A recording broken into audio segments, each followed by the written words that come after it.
to do their work better. We are moving to the forms of organization structure. There are six main types of organizational structure, includes mechanistic and organic.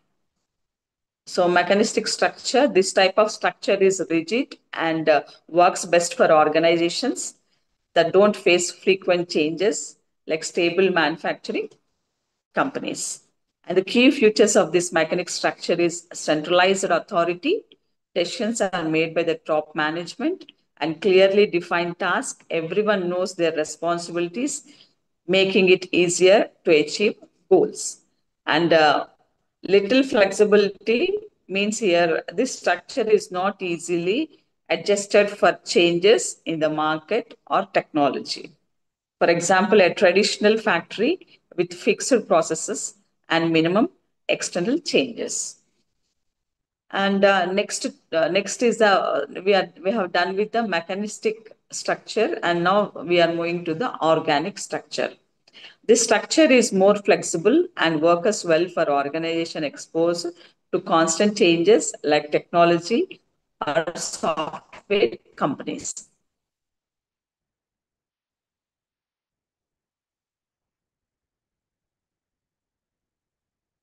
The key features of this organic structure: decentralized authority, decisions are made at different levels depending upon the situation, and flexible reporting. Employees don't always have a follow strict chain of command.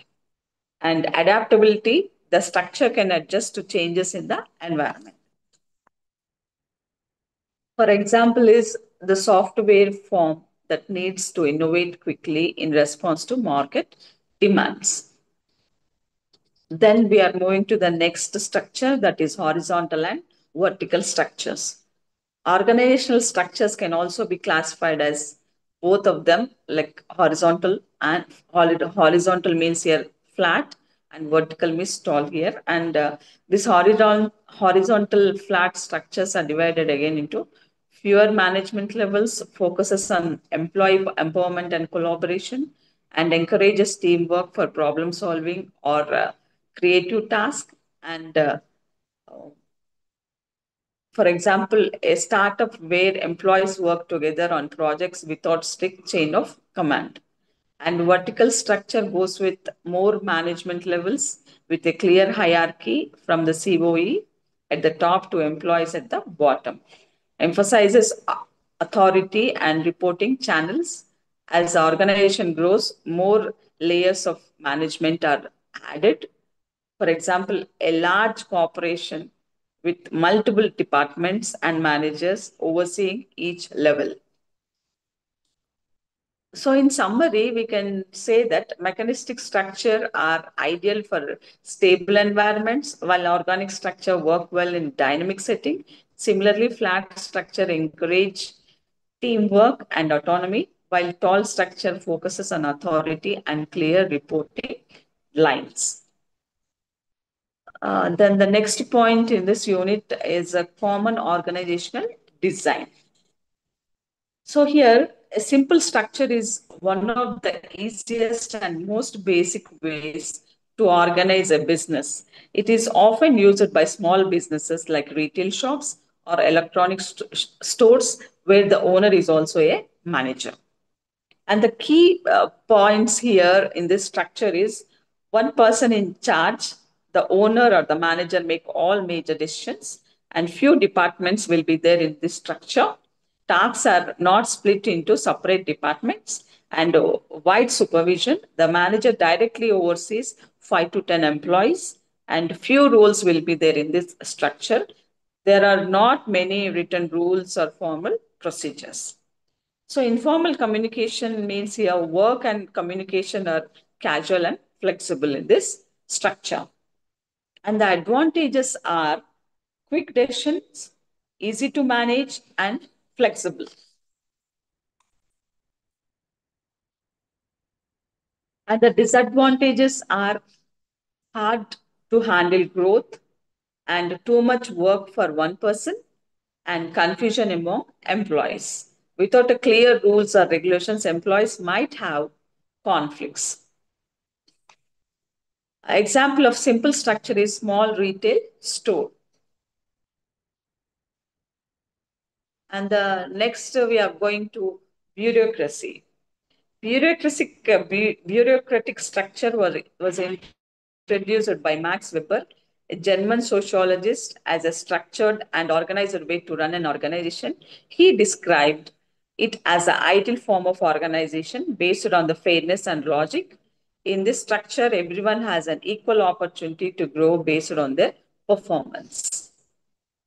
And the key feature of a bureaucratic structure are standardized rules, specialization will be there, functional departments will be there, and a narrow span of control will be there, and centralized decision making will be there, which means here decisions follow a clear chain of command and are made at the top level. And this bureaucracy is used in government offices, banks, and large corporation societies. And the advantages of this structure is efficiency will be there, economic growth will be there, and clarity will be there among the employees.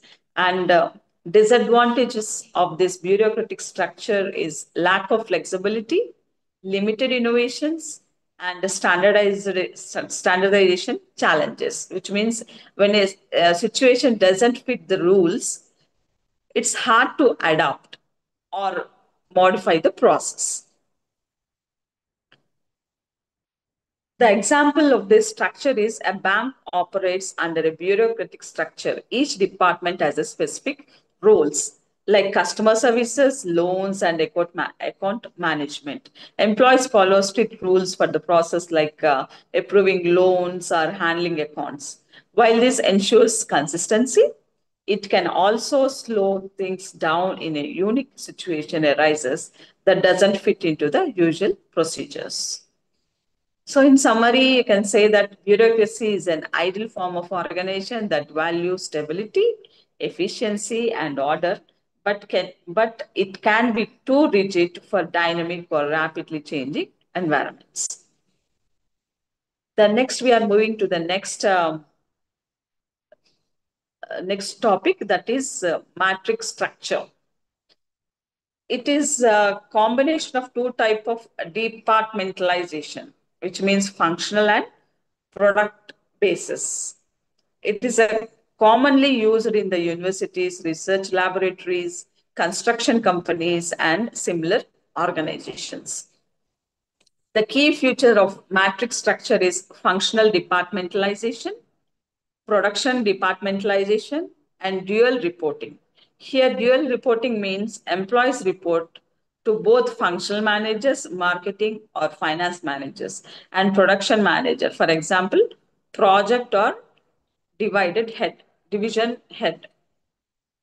And flow of authority here in functional departments, authority flow vertically from top to bottom. And the group means authority flows horizontally across the teams. And strength of this matrix structure are efficient use of resources, flexibility, the structure is very flexible,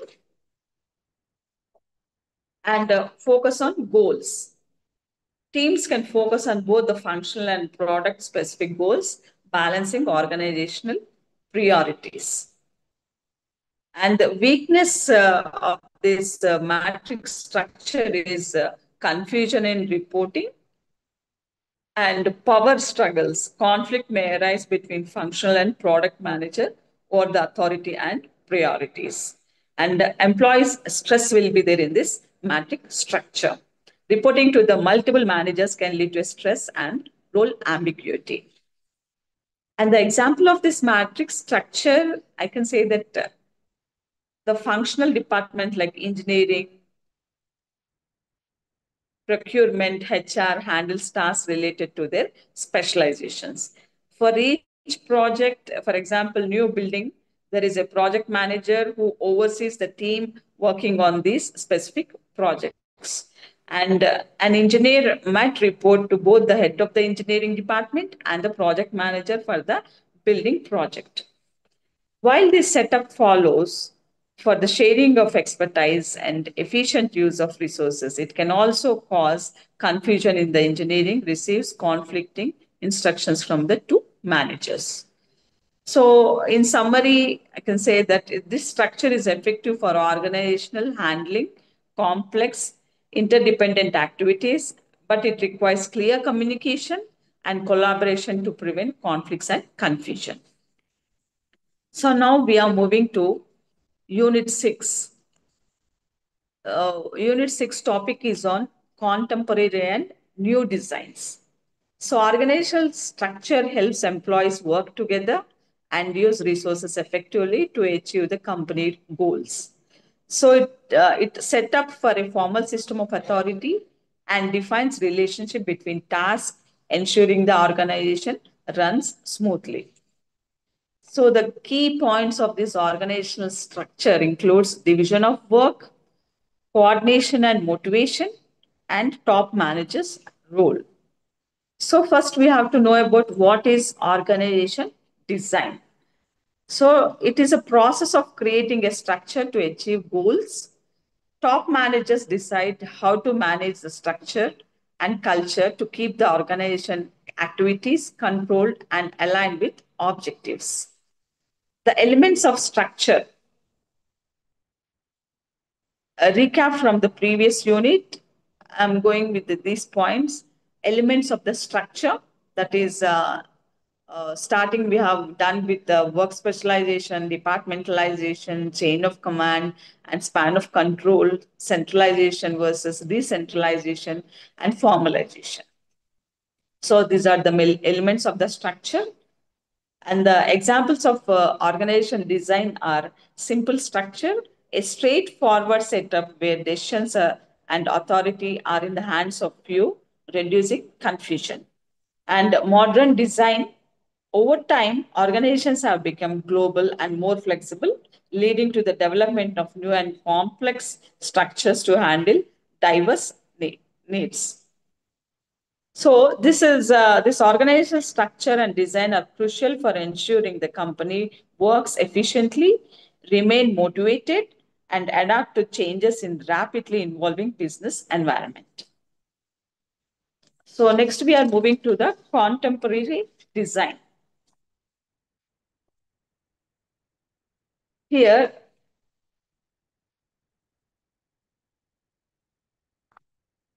organizational design focuses on how work is divided into different parts of the organization work together.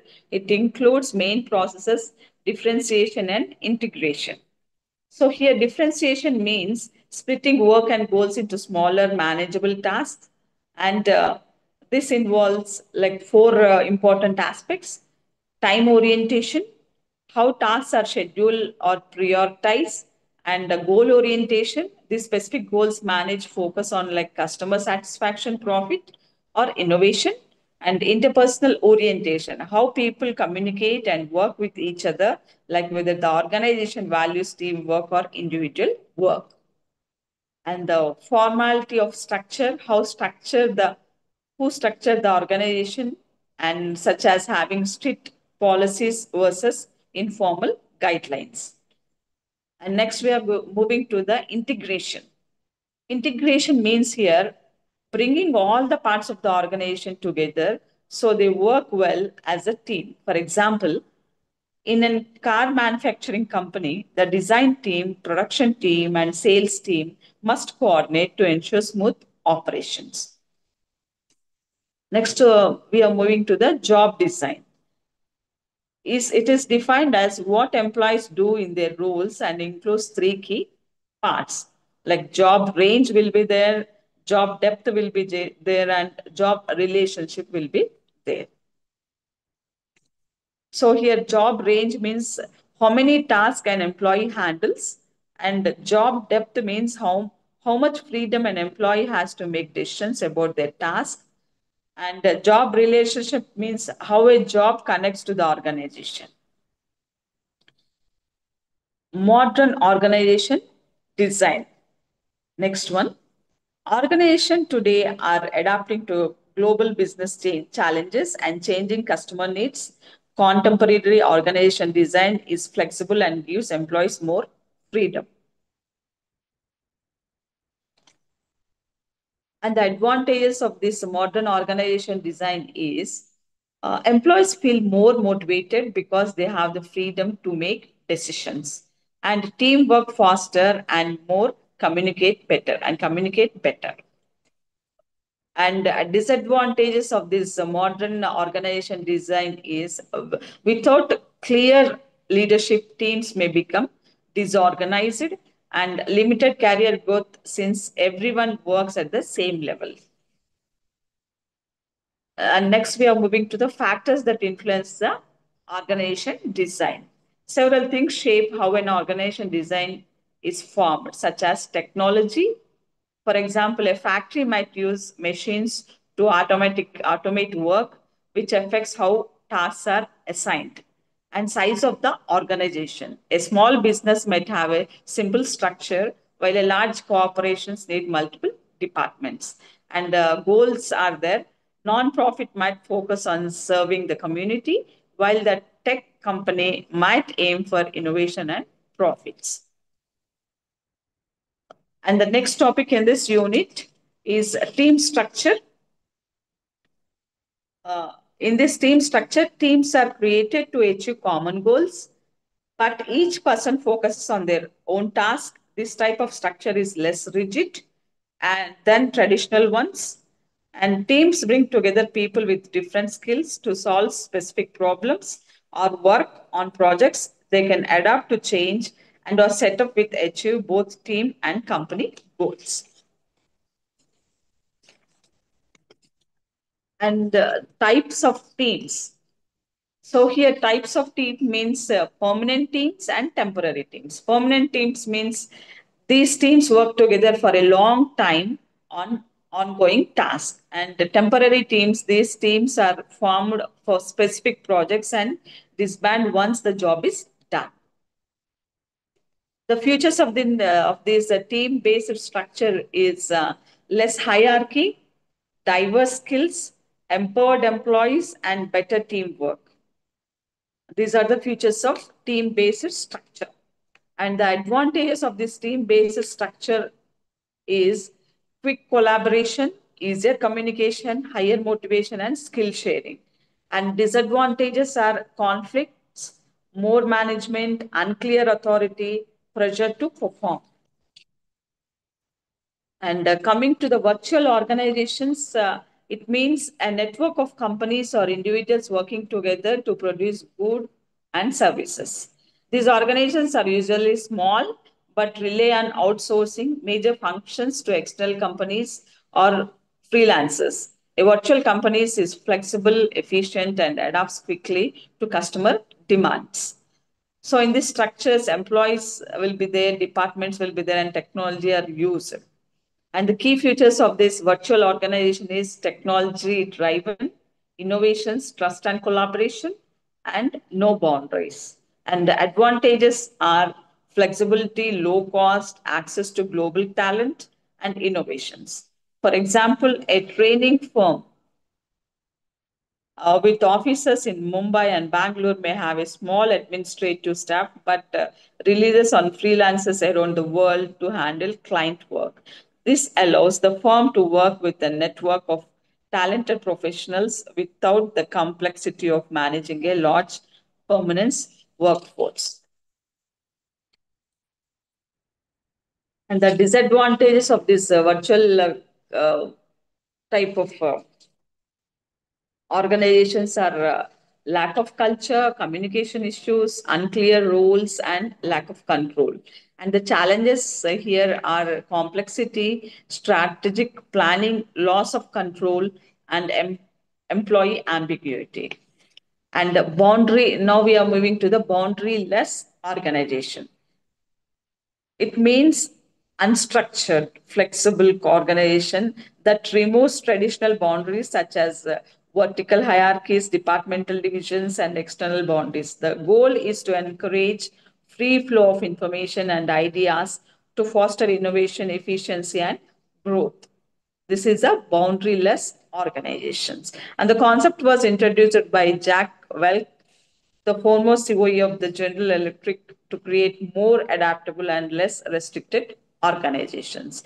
In this structure, we have no strict hierarchy, employees may be fewer, and departments are minimized, and outsourcing of non essential functions is common. And the key features of these boundaryless organizations are flexibility, no boundaries, strategic alliances, and innovations. And the type of boundaryless organizations are modular organizations, virtual organizations, network organizations, and learning organizations. And the advantages are adaptability, increasing innovation, cost efficiency, and collaborations will be there. And the challenges of these boundaryless organizations are lack of control. With less hierarchy, it may be harder to maintain clear authority and manage performance. And coordination issue, collaborating with external partner and remote workers can sometimes lead to communication and coordination challenges.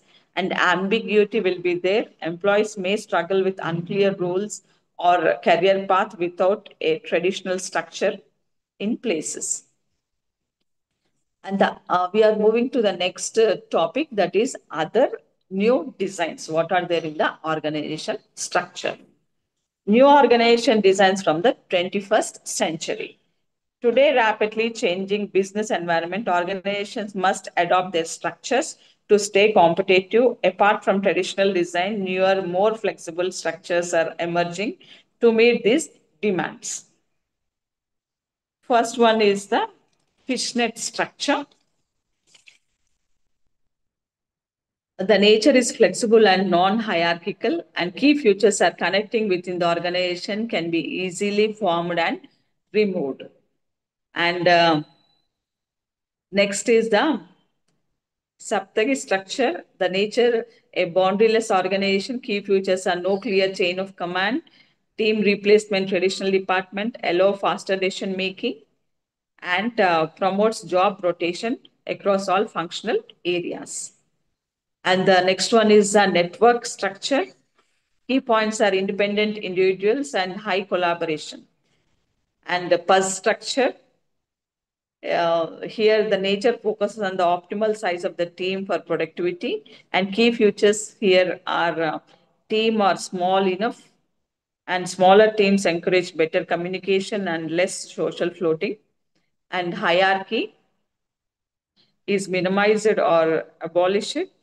And example is Amazon, where small effective teams work together with little interference from upper management. And the summary of this unit, this modern organizational structure aim to make companies more flexible, collaborative, and efficient, where through fluid connections in the fishnet structure, boundaryless communication will be there, and networking team in the network structure, or small self-directed team in the bus structure. These new designs address the challenges of fast changing business world. So by this we have covered unit 5 and unit 6. Tomorrow we'll be discussing about unit 7 and unit 8. Thank you for your patience listening.